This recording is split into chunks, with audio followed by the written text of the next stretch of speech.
आज हम बात करने वाले हैं डेथ रेस 4 के बारे में। ये डेथ रेस सीरीज की चौथी फिल्म है। अगर आपने बकिया 3 फिल्म्स नहीं देखी, उनका लिंक आपको डिस्क्रिप्शन में मिल जाएगा। इस पार्ट को देखने से पहले बकिया 3 पार्ट जरूर देखें, तभी आपको फिल्म समझ में आएगी। तीसरे पार्ट में हमने देखा था कि लूकस, कैटरीना और गोल्डबर्ग जेल से बाहर निकलने में कामयाब हो गए हैं, जबकि नाइल्स फ्रैंकनस्टाइन बनकर जेल में ही कैद है। और नाइल्स ने भी बदला लेने के लिए उस मास्क को पहन लिया था, क्योंकि पूरी दुनिया फ्रैंकनस्टाइन की दीवानी हो चुकी है। जैसे जैसे वक्त गुजरता गया वैसे वैसे क्राइम बढ़ते गए, इसलिए विलन कंपनी ने एक नया जेल बनाया है जिसका नाम है एस्प्रोल। ये जेल एक खुली जगह है जहाँ पर किसी किस्म का कोई कानून नहीं है, ना यहाँ पर कोई गार्ड है, ना ही यहाँ पे कोई वार्डन है। इस जगह के चारों तरफ सिर्फ एक बाउंड्री है। इस बाउंड्री के अंदर कैदी क्या करते हैं इससे किसी को कोई मतलब नहीं, इसलिए जेल के कैदी जानवर बन गए हैं, किसी को भी मारने से पहले नहीं सोचते। और इस जेल का राजा है नाइल्स, जो हर वक्त मास्क पहन के रखता है, इसलिए किसी ने भी आज तक उसका चेहरा नहीं देखा। जेल के हर कैदी का सपना है कि वो इस मास्क को हासिल करे और जेल का राजा बन जाए। वहाँ पर डेथ रेस इस मास्क को हासिल करने के लिए होती है।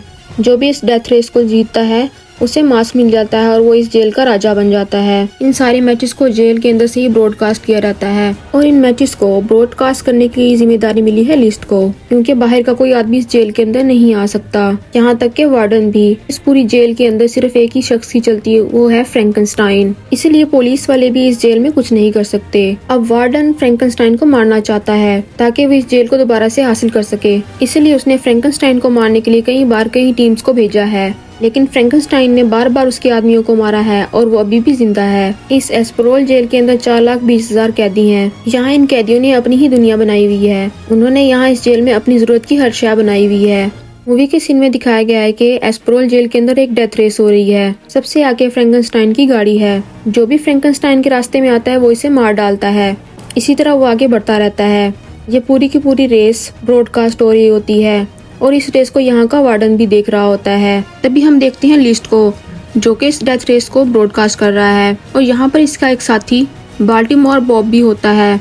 और इसके साथ साथ हम जेल के बाहर गोल्डबर्ग को भी देखते हैं, जो कि डेथ रेस पर सट्टेबाजी करवाता है। लेकिन इस डेथ रेस को देखते हुए सिर्फ एक ही शख्स बहुत ज्यादा एक्साइटेड होता है, वो है इस जेल का वार्डन, क्योंकि वार्डन चाहता है कि कोई फ्रैंकनस्टाइन को हराए और उसे मार दे, क्योंकि फ्रैंकनस्टाइन के मरते ही इस जेल पर फिर से वार्डन का कब्जा हो जाएगा। लेकिन देखते ही देखते फ्रैंकनस्टाइन एक बार फिर इस रेस को जीत जाता है। इसे देखते ही वार्डन को गुस्सा आ जाता है, इसलिए वो एक स्वाट टीम भेजता है ताकि वो फ्रैंकनस्टाइन को मार सके। लेकिन फ्रैंकनस्टाइन ने यहाँ पर अपनी एक अलग फौज बना रखी है। वो अपनी फौज को इस स्वाट टीम पर छोड़ देता है। उसकी फौज देखते ही देखते स्वाट टीम को मार डालती है। तभी यहाँ आता है बूचर। बूचर इस प्रोल जेल का सबसे खतरनाक आदमी है, इसलिए बूचर अब इन सबके गले काटने लग जाता है। तभी फ्रैंकनस्टाइन वहाँ आता है और एक कटा हुआ सर उठा लेता है, क्योंकि इनके सर के ऊपर कैमरास लगे हैं। वो इस कैमरा में देखते हुए वार्डन से कहता है कि तुम जितनी बार भी जितने लोग भेजोगे मैं उन्हें मार डालूंगा, क्योंकि मैं यहाँ का राजा हूँ। इस चीज को देखते ही वार्डन को बहुत ज्यादा गुस्सा आ जाता है।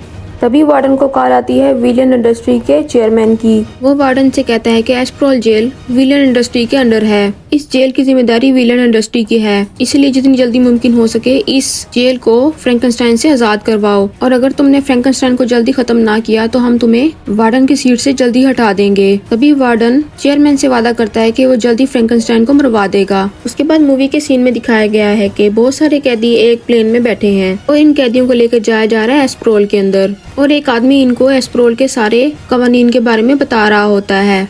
वो इन्हें बता रहा होता है कि एस्प्रोल के अंदर किसी किस्म का कोई कानून नहीं है, कोई भी किसी को कभी भी मार सकता है, इसलिए तुम्हें हर वक्त वहाँ चौकन्ना रहना पड़ेगा, क्योंकि तुम्हारी एक लापरवाही तुम्हारी जान ले लेगी। तुम लोग जा रहे हो एक नर्क में और तुम लोग कभी भी यहाँ से बाहर नहीं आओगे। ये सारी बातें बताने के बाद ये आदमी इन सबको एक एक सिल्वर कॉइन दे देता है और इस एस्प्रोल के अंदर उतार कर वो यहाँ से चला जाता है, क्योंकि ये कॉइन्स ही इस एस्प्रोल जेल की चाबी है। और जिसके पास ये चाबी होगी उसको ही जेल के कुछ खास जगहों पर जाने का मौका मिलेगा। जैसे ही ये लोग नीचे उतरते हैं यहाँ पे बहुत सारे लोग आ जाते हैं और इन सब का हेड होता है जॉनी लॉ।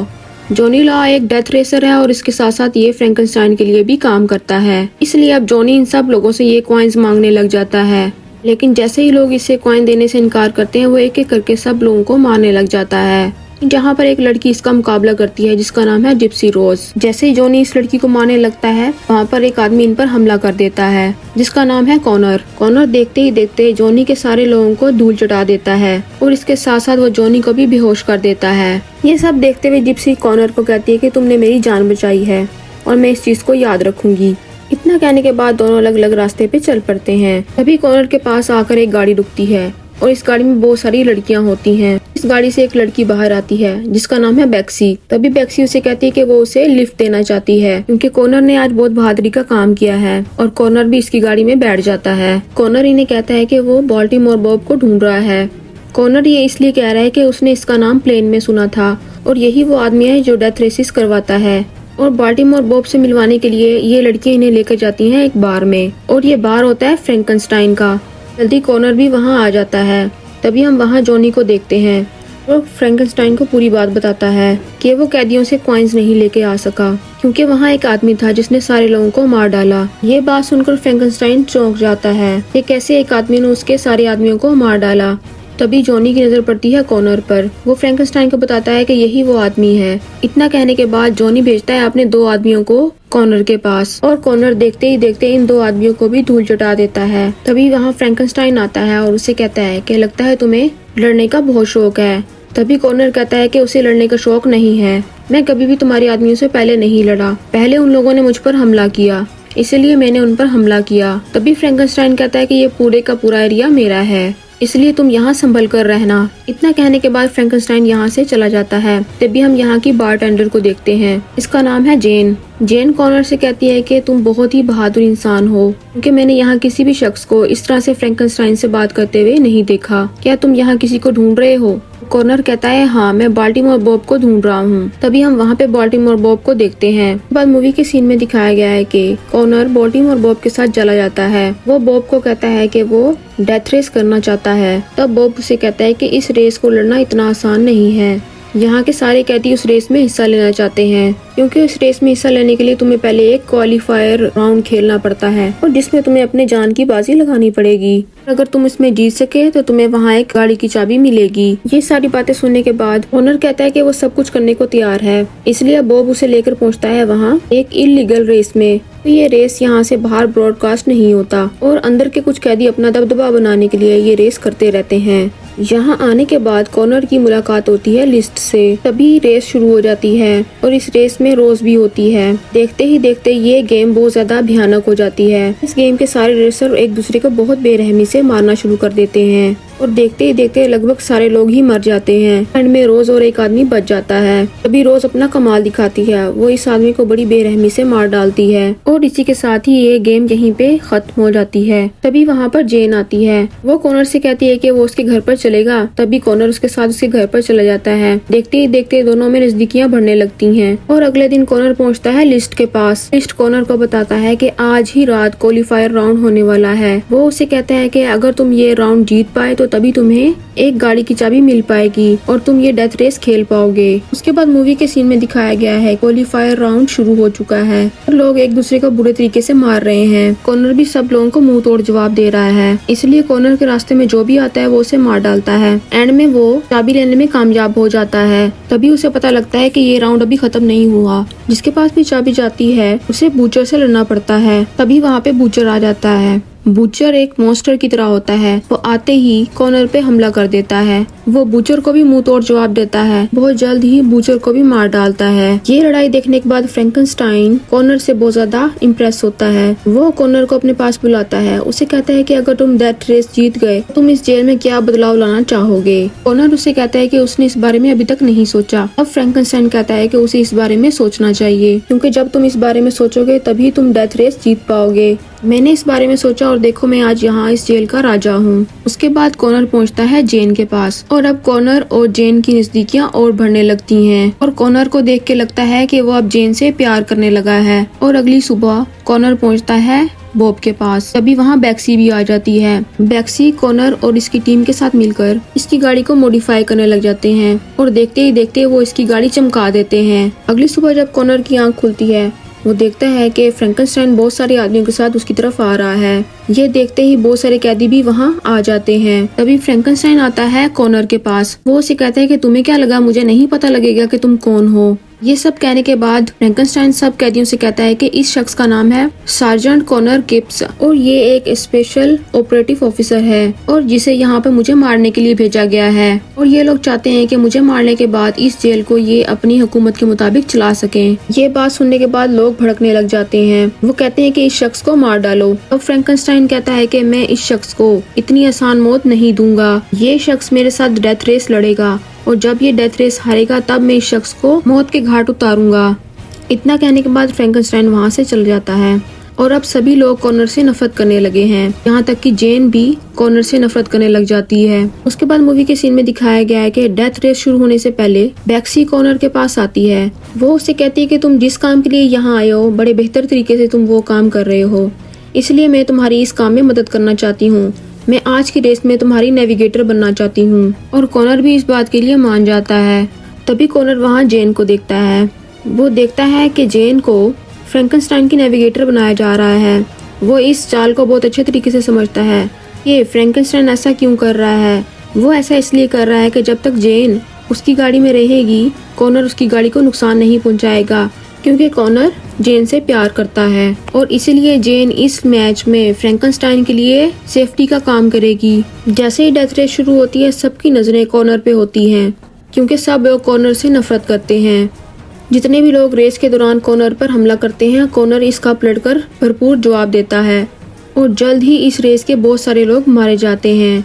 इस रेस के दौरान एक आदमी कॉनर को बहुत ज्यादा तंग करता है। वो एक रस्सी कॉनर की गाड़ी में बांध देता है। तभी कॉनर अपना दिमाग लड़ाता है। वो थोड़ी दूर जाकर अपनी गाड़ी को एक टनल में लगा देता है और वो आदमी ये समझ नहीं पाता कि कॉनर ने ऐसा क्यों किया है। वो आदमी गाड़ी से नीचे उतर आता है। जैसे ही वो नीचे उतरता है वो देखता है चारों तरफ तेल फैला हुआ है। ये एक जाल था। जब तक उस आदमी को ये बात समझ में आती है तब तक बैक्सी यहाँ पे आग लगा देती है और वो आदमी इस आग में जलकर राख हो जाता है। और इसके बाद कॉनर आगे बढ़ जाता है। सारे मैच को जेल वार्डन भी देख रहा होता है।